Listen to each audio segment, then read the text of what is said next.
Hello, everyone. Just going to get everybody to take a seat. It is 2 o'clock. We're going to start soon. Friendly reminder to please turn off your cell phones. And I have a couple of announcements. So first off, this coming weekend is our big used book sale. Saturday and Sunday, 11 a.m. to 5 p.m. Bring cash. Also, we have Jane's Walk coming up on May 4th at 10:30 a.m. They're exploring the Cavendish Boulevard, the history of the opening of the underpass. It's a walk with Janine West, our director. It's at 10:30 a.m. You must register online from our website. We also have Books and Bites, 10:30 a.m. May the 5th with librarian Jennifer Eisman. And finally, we have a big concert May the 7th. It's at 6:30 p.m. and it's jazz, lyrical, and chamber music right here in the auditorium with Cor d'Âme. No need to register, just come, but put it in your calendar. And now, without further ado, our penultimate session of this particular run of In the Headlines with Mr. Hershey Dwoskin. Okay, thank you so much, Maria. Hi, everybody. Welcome. Got people just walking in. So it's so interesting that living in these times, you get such an overload of new, and we'll call them, in some ways, shocking events or things that we would have been super concerned about in times gone by. But so many different things are happening so fast and so many things at the same time that it's hard to concentrate on any one of those things, which in the past would have been filled the news organizations' headlines for a whole week, if you understand what I'm saying. It's like we're having a surfeit of news or a surfeit of important or shocking news. And it just goes to show how quickly events in the world move. And then, of course, what happens is that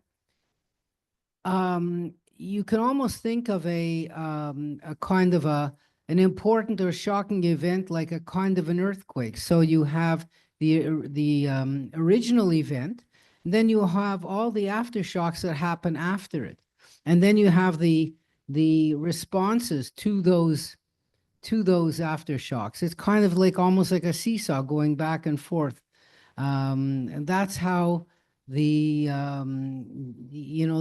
how it seems that the events of the day are happening.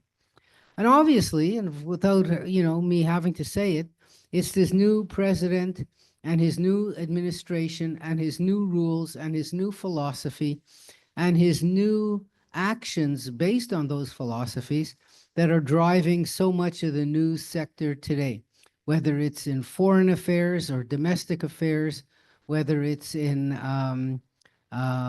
relationships with the states or relationships with the Supreme Court. Whatever it is, this president has decided that what he wants to do is make a complete break with the past, including, but not excluding, his own past. In other words, he was president for 4 years. He didn't do any of the things that he's doing now, certainly not to the degree that he's doing them. And, that's a question that you have to ponder. Why now? Why not then? But in any case, that doesn't matter because he's doing it then. And he's doing it now. And this has an effect on the whole world. Today, the International Monetary Fund, which is really one of the premier economic organizations in the whole world, has just downgraded the world economy by growth in the world economy by 50% because of the Trump tariffs. So what that's saying is that there isn't going to be a winner in the terms of growth, that the whole world will end up being losers, simply because costs will go up. When costs go up, fewer people can buy things. When fewer people can buy things, fewer people make things or transport things or sell things. And so the whole world gets dragged down into a kind of a recession, if not a depression. So just to remind you what the technical definition of a recession is that if the economy goes backwards for 2 quarters in a row, in other words, let's say 6 months in a row, and if the economy at the end of 6 months is smaller than it was at the beginning of those 6 months, technically that meets the definition of a recession. And the predictions are today that this is a very possible, if not likely, event, not happening right away because it takes time for the effects of the tariffs to work their way through the economy. It's just really beginning now, and he's delayed some until May 1st. And so there is a kind of a wait and see period right now. But certainly, if everything goes according to Trump's plans, I think it's quite predictable, and the International Monetary Fund says that the world will be slowing down almost to a halt. Now, why this is important is that because most countries' populations are increasing, if their economies are going backward at the time that their population is going upward, that means that there's less for everybody to share. That means that everybody will, on average, not everybody, but on average, everyone will be poorer because there will be more people to share an economy that's getting smaller. So when these type of things happen, there's always follow-up events. Those follow-up events could be political dissatisfaction. There could be strikes. There could be social unrest of one sort or another. In some countries that are not democracies, this could lead to a kind of a revolution, the way we saw in Syria. So economic events don't happen in a vacuum. They always have an effect on other things that happen at the same time. Things that we might not even think about. Let's say, for example, we know that the world's birth rate is decreasing. The number of children per woman is going down pretty well everywhere in the whole wide world.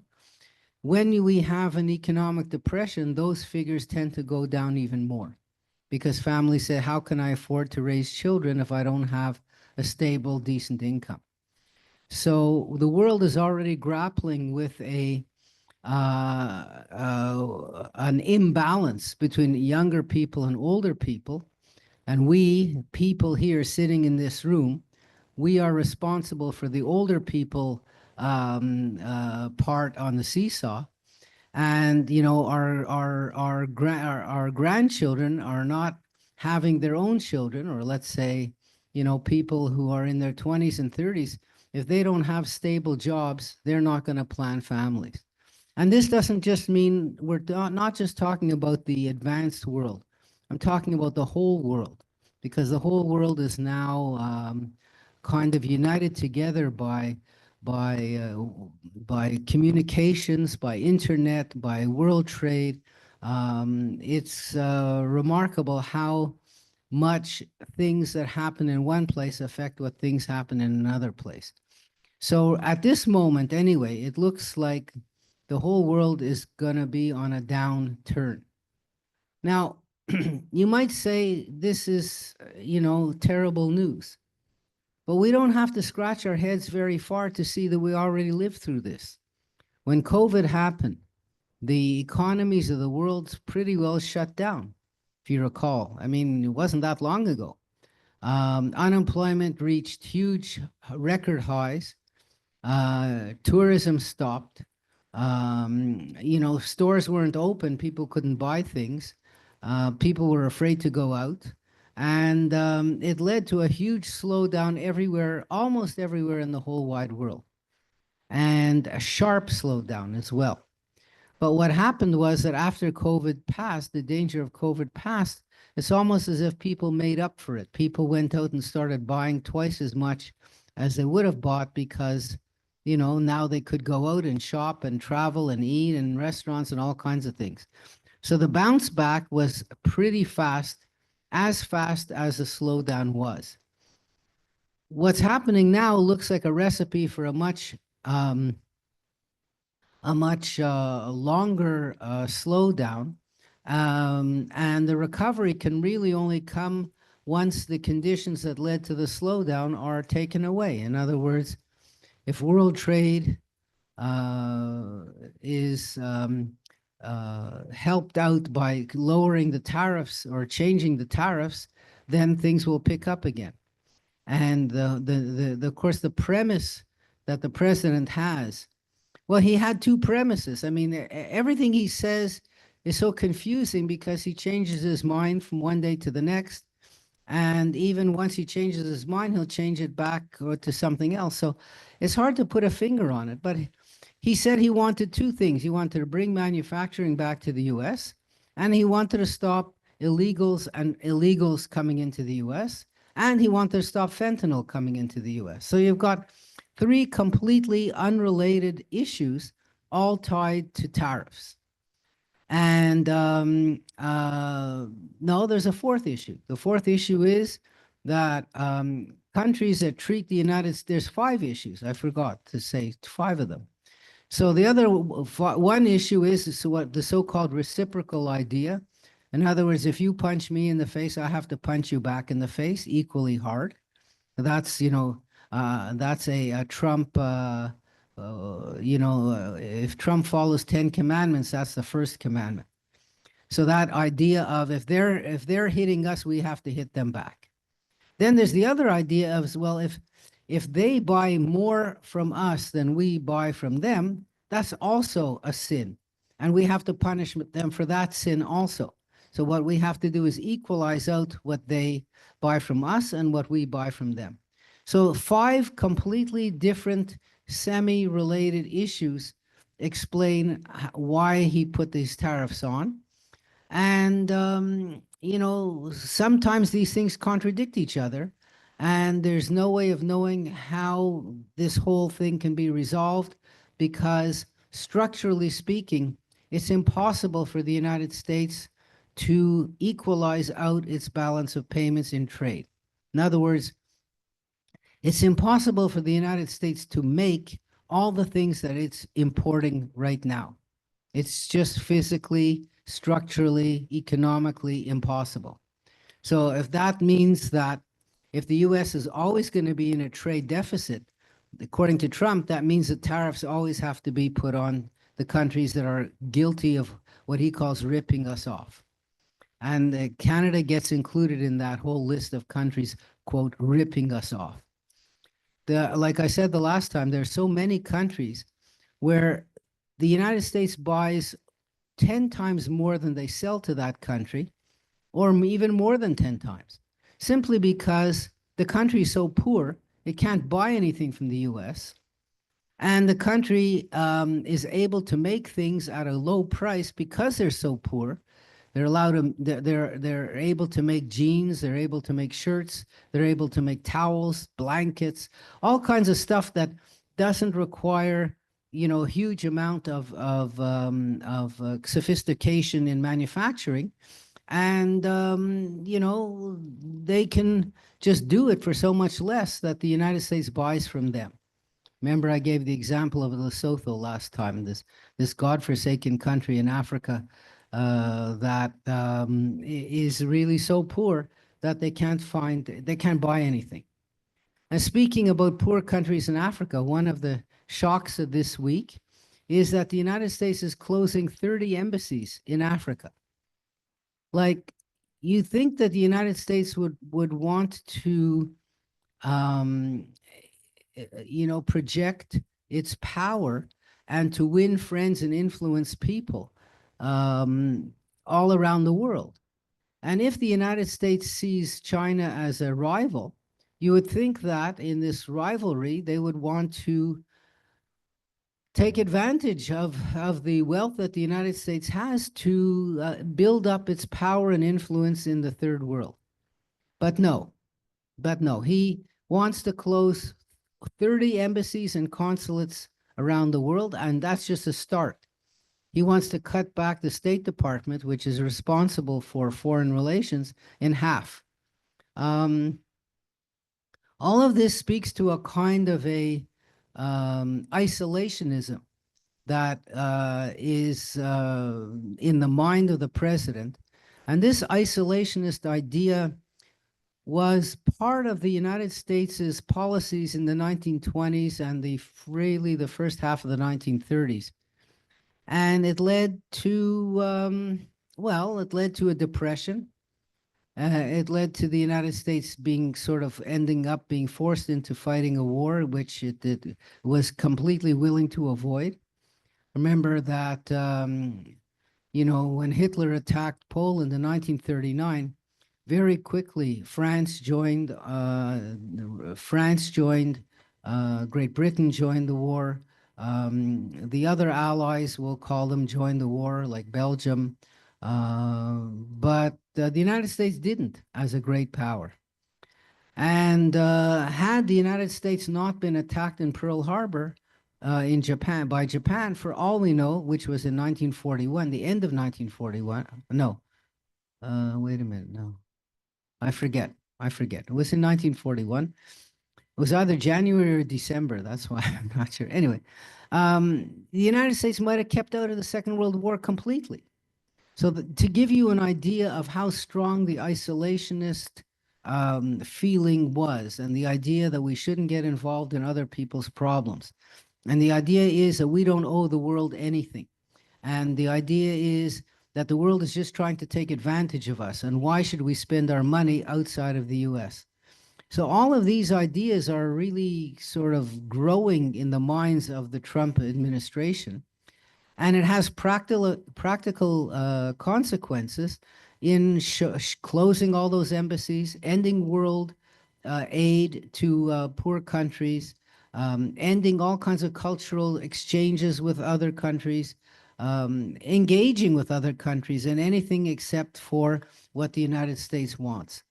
So it's a period of isolationism, and it's a strong wave that President Trump and all of his followers have managed to convince the American people that the U.S. is being taken advantage of, and therefore the U.S. has to end its relationships with the whole world, except where it benefits the United States.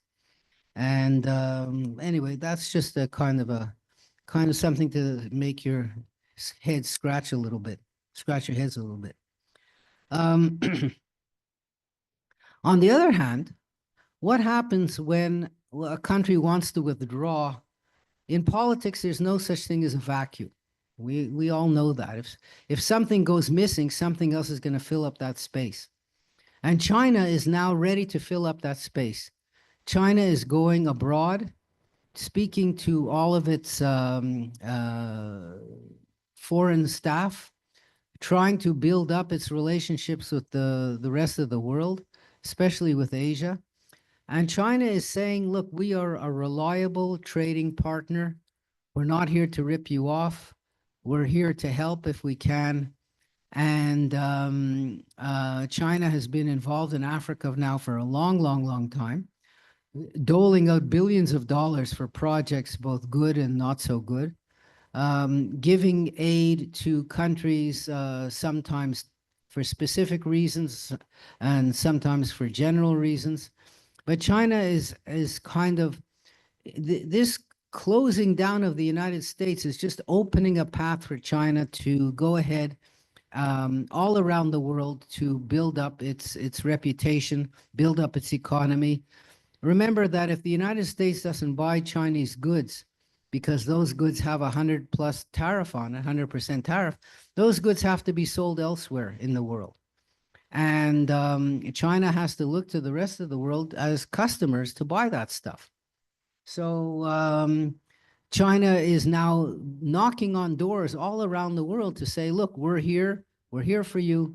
We want to help you. We want to sell you goods that you can't buy cheaper elsewhere, or goods that you might have thought of buying from the US, but now the US is not buying your goods, so why should you buy their goods? So you could see where this is going. You could see a kind of progression here. And the progression all goes against the interests of the United States in the long run. And time will tell. Of course, time will tell. But one thing there's several things China has going for it. One is stability.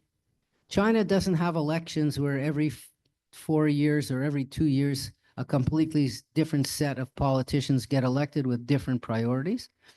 China has a monopoly of power in its own country, meaning it doesn't have to face opposition. It doesn't have to compromise on what it thinks is important.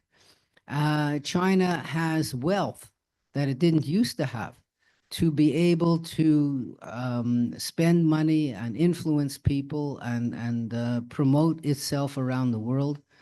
And China also has a kind of, we'll call them tens of millions of ambassadors, meaning Chinese people who live abroad who aren't necessarily enemies of China, but who could and who are in certain ways promoting China's interests abroad, whether it's economic interests or political interests or cultural interests.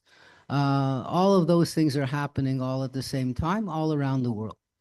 So, don't be surprised to see that the so-called blow that the United States is trying to hit China with will not land nearly as hard as it expects. Remember that forever now, China's economy has been growing faster than the American economy for, since 2000. So that's 25 years of growth trying to catch up. Won't say catching up, but trying to catch up to where the United States is. And they have been successful in going from nothing to something. Of course, it's much harder to go from something to something bigger than from nothing to something. So China has really gone over the first stage, where all the basic needs of its population are met, where infrastructure is there, roads, communications, ports, bridges, airports, all that kind of stuff is there. Schools, hospitals, things like that are there for the population. It's much harder then to move on to the next stage where everybody has a chicken in the pot and a car in the garage, because that already, takes, more money coming into the country and being generated by the country. And they're working on it. Let's just put it like that. I myself will be going to China next month. So I'll have a look-see, for myself, kind of what things look like and get a kind of a feel for what's going on in the place. A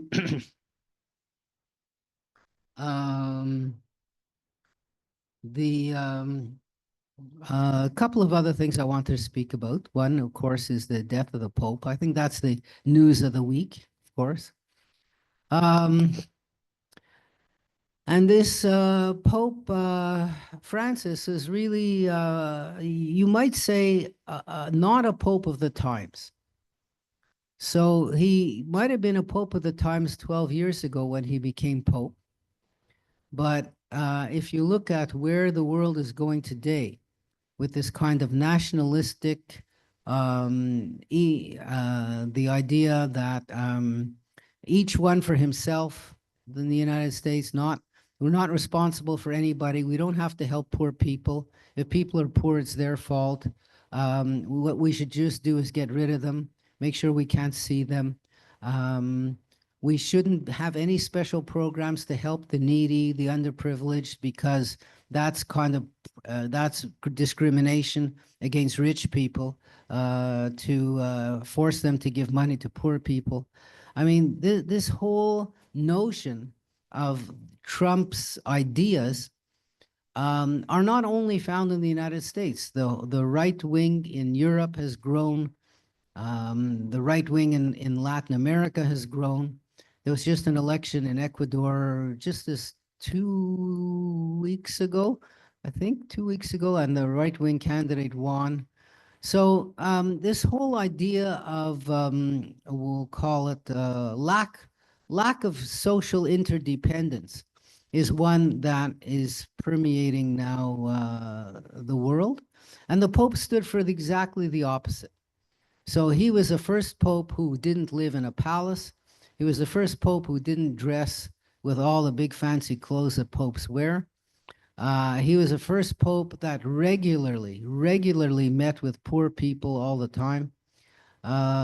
He really saw the church's vocation as kind of in certain ways mirroring Jesus' life, where he tried to preach not to the upper classes, but to really reach down to the people who needed spiritual help the most and financial help the most.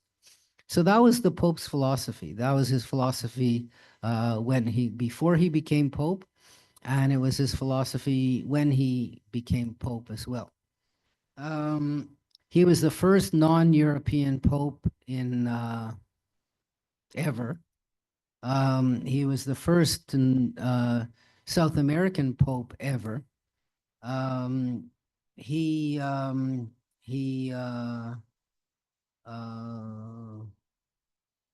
tried a little bit to expand the I won't say the doctrine, but the practices of the church to accept gay people as legitimate members of the church. So that was a very big move that was opposed by a lot of the conservative church people. He had very good ties with the Jewish community in Argentina. He certainly had lots of friends, lots of contacts in that community. But of course, when the war in Gaza broke out, and the pictures of the suffering in Gaza were published, then he tried to sympathize with those people who were suffering, the innocent ones. I was reading today that he called, while the war was going on, there's one single Catholic church in Gaza, and he called the priest there every single night to see how things were going. So that says something. But he didn't allow priests to be married. He didn't allow females to be church officials, not officials, but church priests or deacons or whatever you want to call them. He advocated a lot for climate change, a lot for refugees, and he was a progressive pope. Now, you might say, so what? In this day and age, who cares? How important is the Pope? Now, it's true that there are about 1.5 billion Catholics in the world. That's a lot of people. But it doesn't mean that all those people follow him or care what he says or even know who he is. Do you remember the famous line that Stalin said? Anybody remember that one? Yeah, what did he say? So this was at a time when Stalin, who was, the head of the Soviet Union from 1924 to 53, he was threatening to declassify the church in places that he had control over. And, people came to him and said, well, but look, the Pope is going to get very upset. So he said, well, how many legions does a Pope have? In other words, how many soldiers does the Pope have? I have a whole army behind me. Who cares what the Pope thinks? That was his, that was the way he thought. And obviously, we are in an age today where religion is not so important. But here's the thing. It's not so important in Europe and in North America, but it's still very, very important in Africa and in some parts of South America, where most of the Catholics are today. There's more Catholics today in South America and Africa than there are in North America and Europe, people who are practicing Catholics. What that could mean is that there will be a Pope who doesn't come from, North America or from Europe. It's possible, because for sure the fastest growing areas of the Catholic Church are in Africa by far. You know, considering the birth rate that I was mentioning before, the African birth rate is still the highest in the world. It's still, if you look at the African birth rate compared to the whole rest of the world, it's off the charts. So that's where the people are being, families are being created, and that's where Catholics are being educated, and that's where believing Catholics are. So, you know, there were statistics that show, for example, if you asked, you know, people in France, is religion important in your life? It was under 20% who answered, under 20%. Less than 10% of people in France go to church once a month. So it goes to show you, and he, by the way, it's not that different here in Montreal, here in Quebec.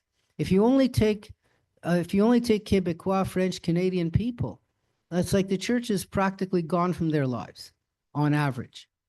If it wasn't for all the immigrant communities that we have here, the Filipinos and Haitians and blacks from Africa, from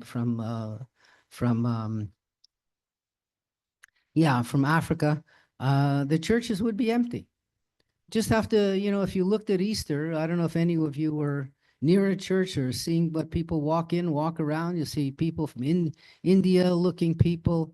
There's 30 million Christians in India, by the way. So, you know, that's where the growth and the body and the strength of the church is. People from North America and Europe have, you know, abandoned the church for many reasons. One of the reasons is, of course, the sexual scandals that happened in the church. And it's one of the criticisms of this Pope that he didn't handle he half handled it. Let's put it like this. He halfway did something, but he didn't do nothing, and he didn't do everything. So he was able to fire a bishop, but other people he sort of covered up or believed their stories and didn't go far enough. And you know, he apologized later for doing that.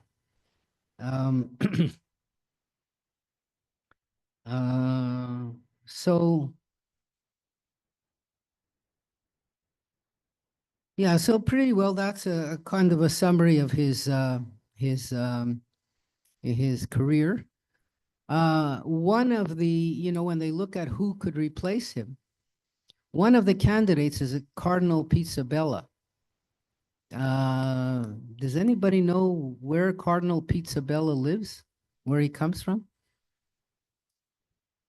Sounds like pizza, right? Pizzabella, a beautiful pizza. He's the one from Jerusalem. So he's been catering to the Palestinian Catholic community, small as it is, for 20-something years. So obviously, if he's picked as a pope, this is not going to say good things about the Israeli administration, because non-Jews in Israel are discriminated against, both in Israel itself and, of course, in the Palestinian territories.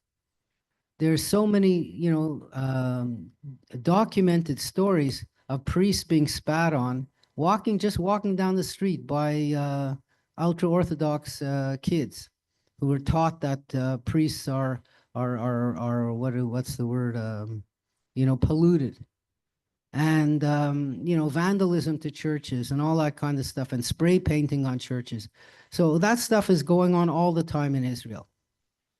And, you know, they set fire to really one of the more important sites in Galilee where Jesus was a preacher. And they write on it, you know, Israel's for Jews only. And just put, you know, that kind of graffiti on the place. So, you know, if he's been living there all this time and watching this personally, his attitude towards Israel for sure is not going to be that great. And it's, you know, in general, I would just say this, that, you know, as the complications out of Anti-Semitism, another subject I'll just bring up. The complications and the depth of the issue is so deep and so complicated that it's very hard to point a finger at one cause or another cause, or to pick out a victim and pick out a perpetrator. It's really not a simple subject. Let's put it like that. Let me just check my time. So, let me just see here. Now let's talk a little bit about that. The ADL, the Anti-Defamation League in the United States today came out with new figures on anti-Semitism. And what they said was that there were almost 10,000 incidents in the United States in 1 year, meaning the year 2024, which is higher than 2023, and of course much higher than anything else before that. So clearly, starting in 2023, which is when the Hamas massacres took place, the anti-Semitic incidents went way up and continued to go up in 2024. Now, what do they measure as being an anti-Semitic incident? Assault, harassment, and vandalism. So assault means if they attack a Jew because they're a Jew. Harassment is the same thing, but not physically attacking, but harassing people. Like we had over here, blocking entrances to synagogues, blocking, yelling, screaming, anti-Semitic insults and stuff like that. That's harassment. Vandalism is, of course, vandalism, where you do physical damage to a school, a synagogue, maybe a Jewish school bus, anything identifiably Jewish. If you smash it or deface it, then that's vandalism. So there were 10,000 reported incidents. Now, obviously, not every incident gets reported, so there's surely more than that. In vandalism alone, they recorded 2,600 incidents in the United States of actual physical vandalism on Jewish-related property. And all of this is up 20% from 2023. So 2023 already hit a highest ever, and 2024 was 20% higher than that. 60% of all of these cases were associated with anti-Zionism. And anti-Israeli rallies, anti-Israeli demonstrations, anti-Israeli everything. Now, they're not counting anything that has to do with being against Israel's government or against Israel's policies, or any kind of pro-Palestinian demonstrations where Jews are not denigrated. So in other words, if you say, I stand for a state in Palestine, that doesn't count as an anti-Semitic incident. If you say, I think that the Prime Minister Netanyahu is the worst prime minister ever, that doesn't count as an anti-Semitic statement. It has to be kill the Jews. It has to be from the river to the sea, Palestine will be free of Jews. Stuff like that, which is, you could understand the difference between these two examples. They also listed where these incidents took place. So the biggest one were in public places. The second one were in Jewish institutions. The third one was colleges and universities. And the fourth one were in non-Jewish elementary schools. So these were the places where these took place. And the one that went up the most, of course, was colleges and universities, where we all know the demos, the encampments, and all that kind of stuff that went on in the States, and which in some ways continues to go on here. So that was up 83% from 2023. As to where these things took place, the top three states were New York State, California, and New Jersey. So obviously these are states that have a lot of Jews. So that's where the anti-Semitism is going to show itself. You know, you can't march around the rural Kansas and say, I don't like Jews, and you're going to throw an egg at what? You know, a barn? You know, there's nothing Jewish to show your, you know, show your cards to. Um,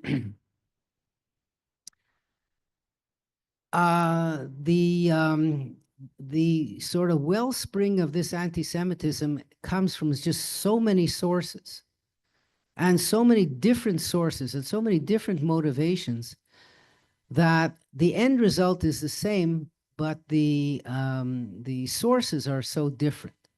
So we know of the long-lasting sources of anti-Semitism among right-wing Aryan philosophy type people in the United States who say the United States should be a Christian country only.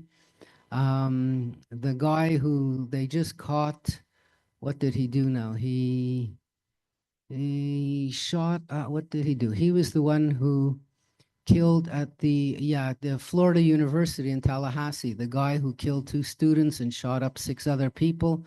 He was a member of a right-wing ideological group with all kinds of Nazi type stuff on his computer. So that's a stream of American anti-Semitism. We'll stick to America for now. Is long lasting. It's been there from pretty well from the beginning, and certainly was extremely strong in the 1930s before Hitler became the bad person that he was. So, you know, in the 1930s, there were thousands and thousands of anti-Semites who just said, you know, I'm a member of an anti-Semite club. You know, they had clubs called the Anti-Semite Club. They had, you know, broadcasts on the radio. They had the chairman of Ford Motor Company who had a newspaper. All kinds of stuff like that was going on. Until the war broke out. Then all of a sudden, these guys went running for their holes and, you know, never to be heard from again until slowly things, you know, quietened down or they started to emerge again in the 1950s when you had, you know, social anti-Semitism against Jews in hotels and country clubs and all those type of things.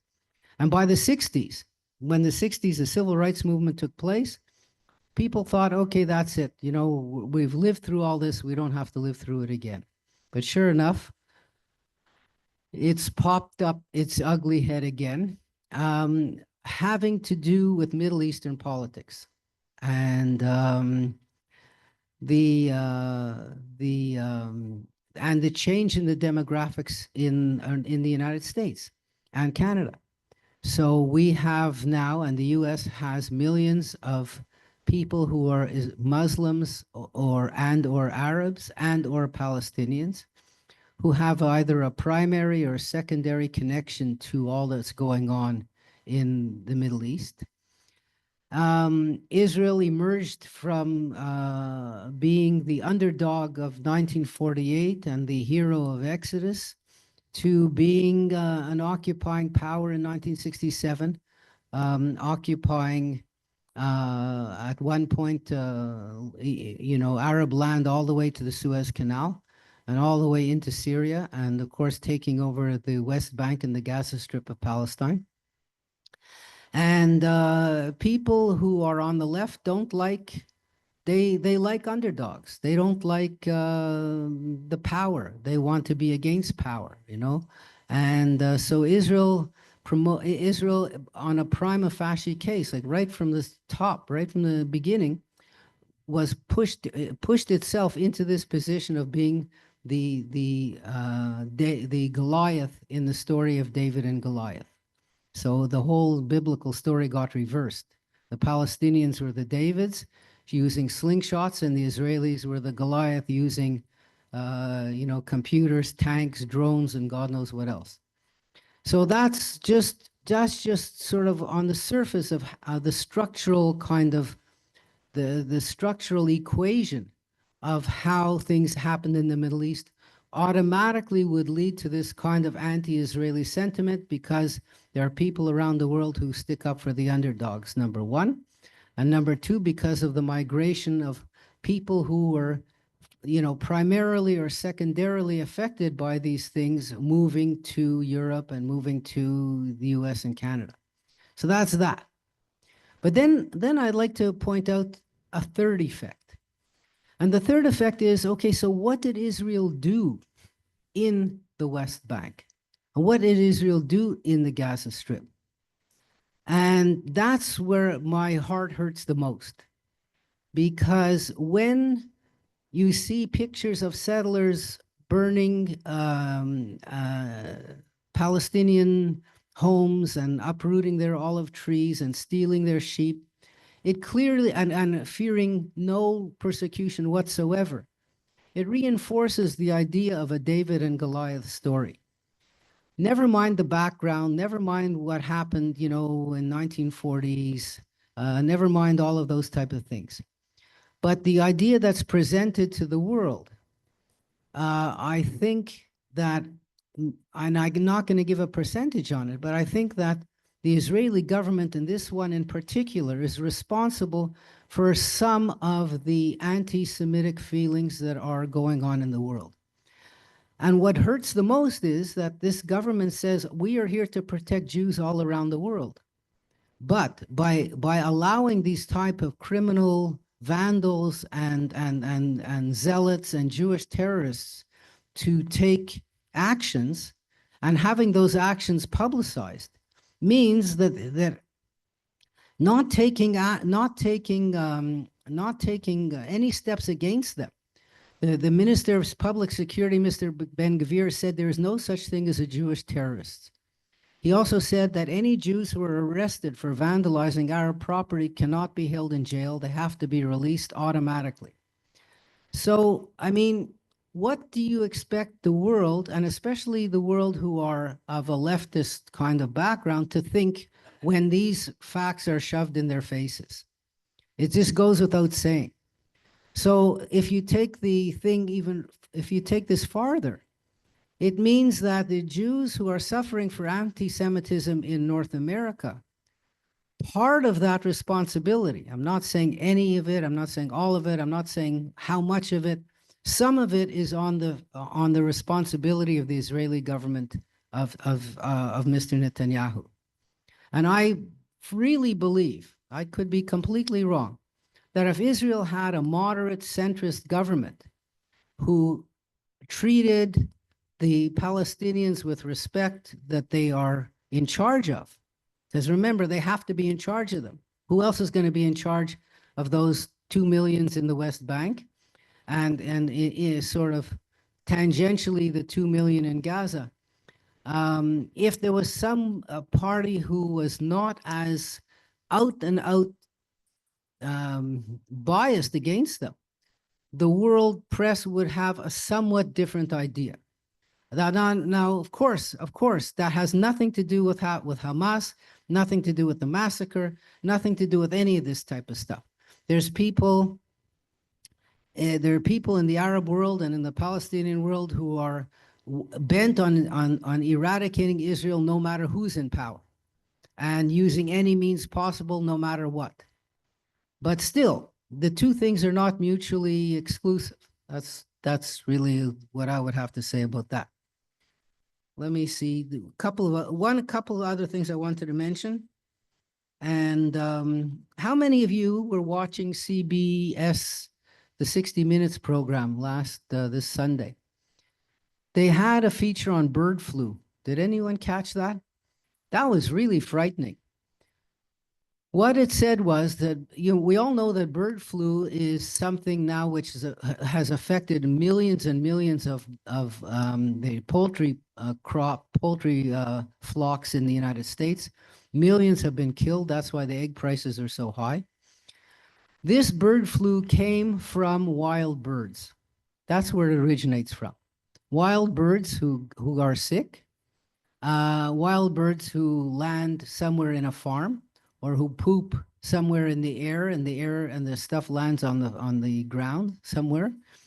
And it gets into contact from local birds, and then this disease is extremely, extremely contagious. And it can spread like wildfire. and especially to animals who are confined in small spaces. So, okay, fair enough. Okay, fair enough. Bird flu is bad. Chicken farmers, turkey farmers, poultry farmers have to make sure that all their flocks are isolated and are protected and all of that. But bird flu managed to pass into cattle. So now you're talking about a mammal, not a bird. Remember, birds are descendants of dinosaurs, right? It's our dinosaurs' most close family are birds. But mammals. Now, mammals have caught bird flu. Cows have caught bird flu. The same way as the chickens caught it from birds flying overhead, and the cows, are walking around outside and they eat the grass, and that's how it passes. So cows have been affected. They've been sick. They've been dying. Their milk production has gone down to nothing. And now we have cases of the cows passing the disease to people. So two people have died of bird flu already. They have doing blood tests on people who work in agriculture. They found that 7% of them have antibodies to bird flu, meaning that they were exposed to bird flu and their bodies produce the reaction, the defense to fight it all off. And that defense is now present in their blood. Pretty good so far. Pretty good, right? 2 people is not a lot. But the program said that mutations in this type of flu can be very common.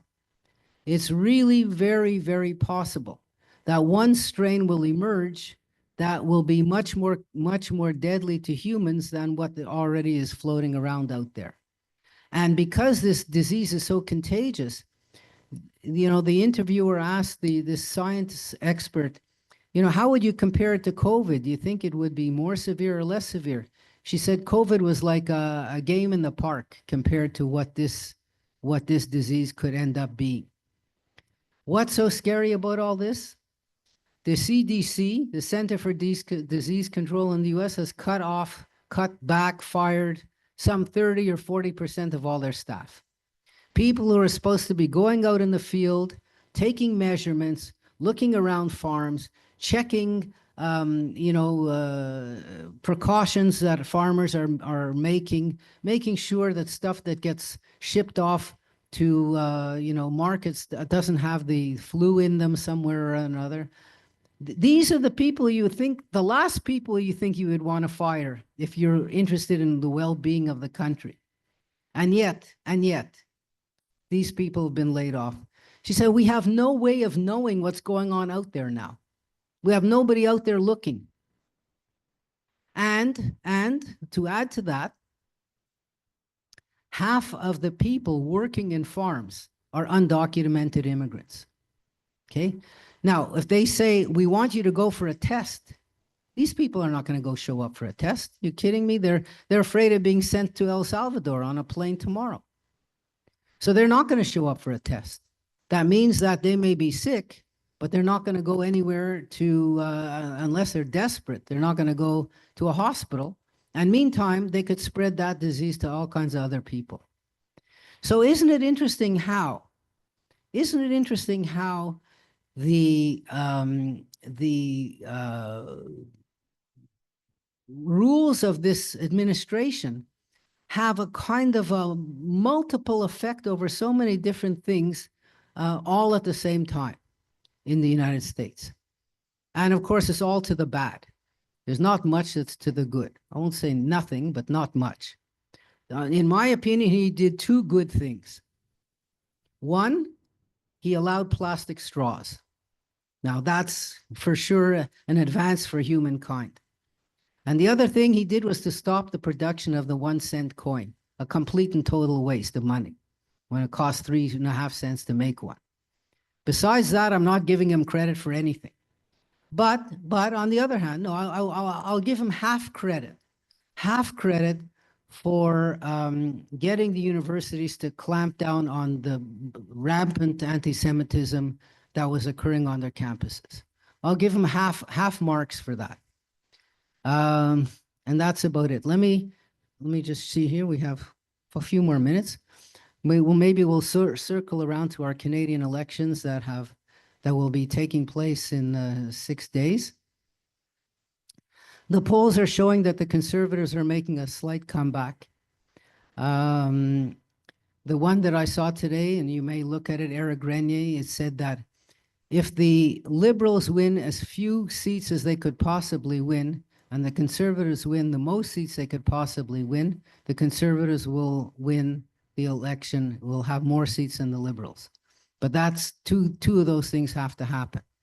In all likelihood, the Liberals are still ahead, but not by quite as much as they were before.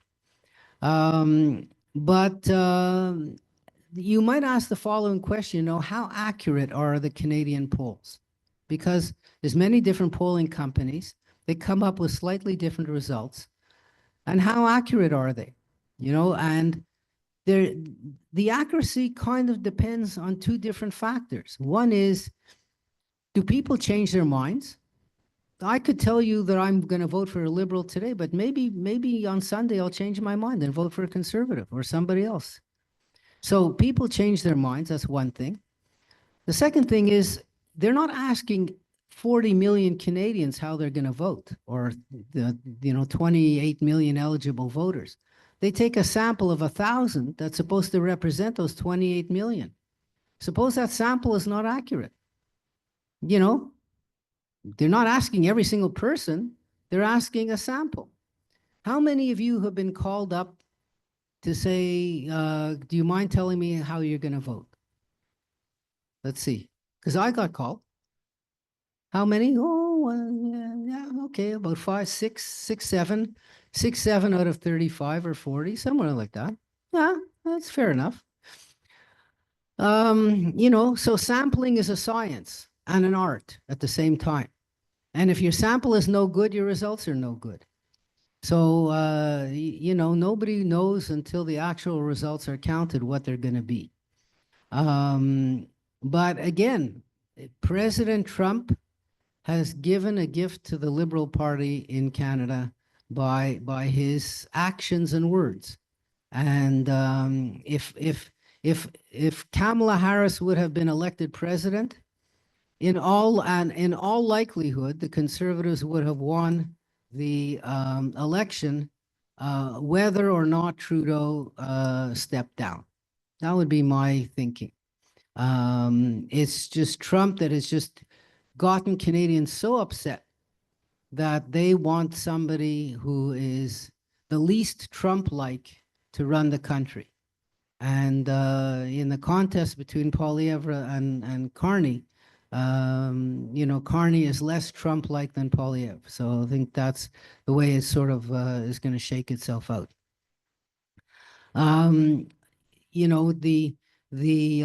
For us here, the interest is really to see how strong the Bloc Québécois is.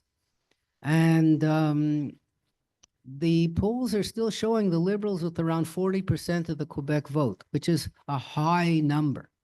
Now remember that 40% of the Quebec vote is something like the Conservatives getting 60% of the Alberta vote. It's like, okay, it's all in one place. So the 40% of the Quebec vote, if it's all concentrated in non-Francophone areas, it tends to be wasted. But for sure, the polls are showing that there's strength all around Quebec, not just in Montreal area. So it's going to be really quite a kind of a turnaround type election in Quebec, I would say, where the Bloc Québécois at one point was looking at winning as many as 40-something seats, and then they went down all the way down to maybe 17 seats, and now they're looking at getting maybe 24 seats, something like that, 26 out of 78. So, 24 out of 78 is not even a third. And they're polling somewhere around 25% of the total vote. So it does mean that the sort of, Canadian aspect of being a Quebecer is being featured in this election. And I think that's an important thing. So I'm going to say if there's any, first of all, thank you very much. And yeah, hey, great. 3 o'clock. So questions, comments, you can agree, disagree. I'm positive not everybody sees things the way I see things. I know it for sure. My brother, for example, he's completely opposite of me. But that's the way it goes. And just before I answer your question, you heard about the Erwin Kotler and Mrs. Kotler signs on their front lawns. So she's got a conservative sign. He has a liberal sign. You always wonder, what's the name of that couple in the U.S.? I think they split up in the end. She was the spokesman for Trump, and he was always on TV on MSNBC. What was? Yeah, George Conway and Kellyanne Conway. That's the one. But they broke up, I think, eh? Yeah. So go ahead. Yeah.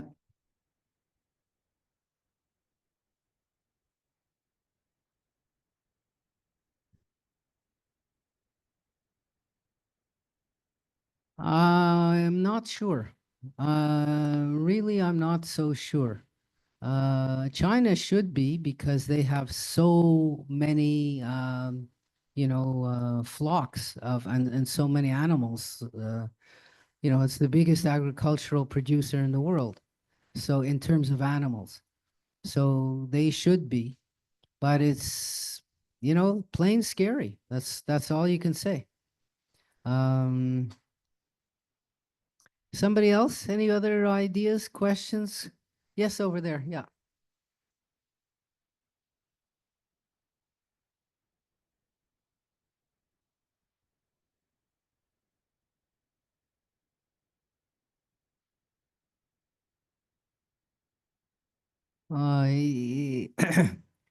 He's not the first and last politician to want women to have more children. Countries all around the world have exactly the same idea. To point out the ones that I know about that are quite notable, Hungary is one, Singapore is one, Taiwan, South Korea are other ones. These countries sponsor dating apps. They sponsor holiday getaways for couples to go have children. They have, in the case of Hungary, they put in a baby bonus that was so generous. Once you have, but I'm not sure. I think it was 5 kids. If you got 5 kids, you pretty well don't have to work. You could just sit down and collect enough money to keep you going. So lots of countries have done this. Every one of them has been a failure. I'm not to say an absolute failure, but a relative failure relative to what they're spending on it. Because people, they make their decisions on their own and they don't have to be prodded to have children like in that way. Of course, Trump knows that if he kicks out the 11 million migrants, there's nobody there to do the jobs.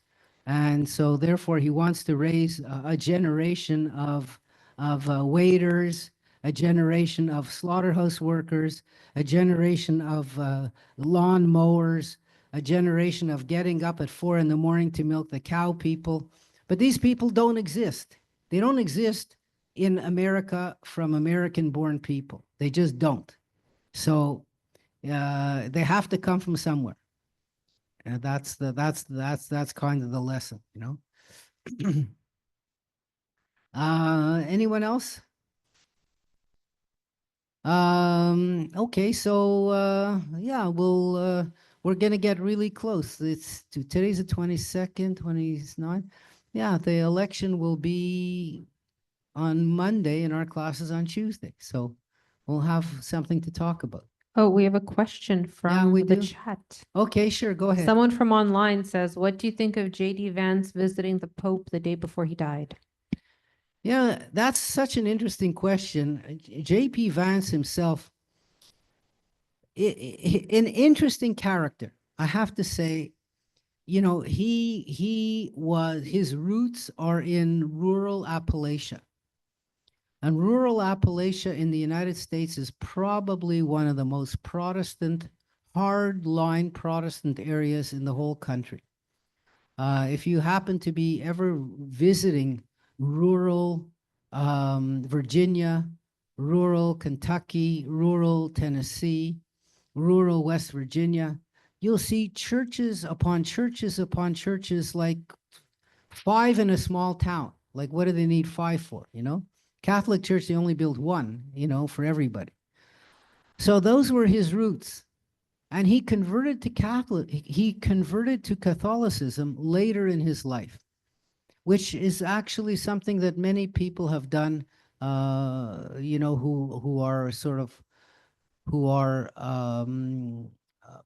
let's say, people who are interested in religion and interested in going to the kind of structured religion that Catholicism provides.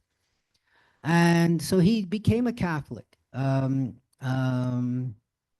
His wife isn't, if I'm not mistaken. I think, yeah, his wife is a Hindu. A Hindu, I think a Hindu or a Sikh. He just, I'm sure that when he went to visit, he didn't know the Pope was going to die the day after or 2 days later.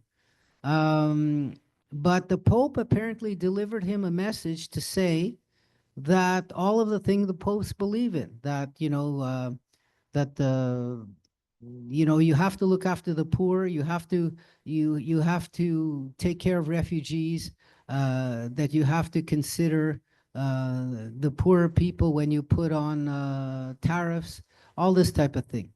There was an article today, I think it was in the New York Times, and it said that the clothing tariffs will only hit the poorest people the hardest, because they're the ones who buy the most clothes, the cheapest clothes. They're the ones who change clothes often, because they buy, you know, clothes that wear out quicker.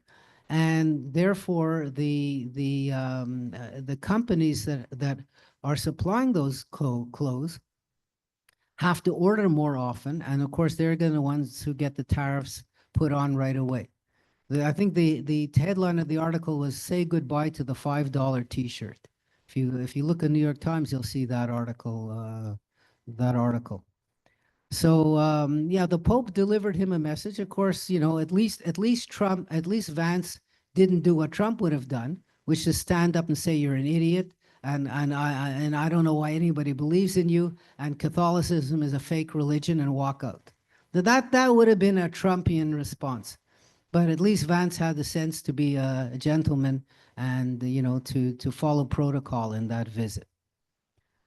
Anybody else? No? Okay. So thank you so much for coming. I'm really happy because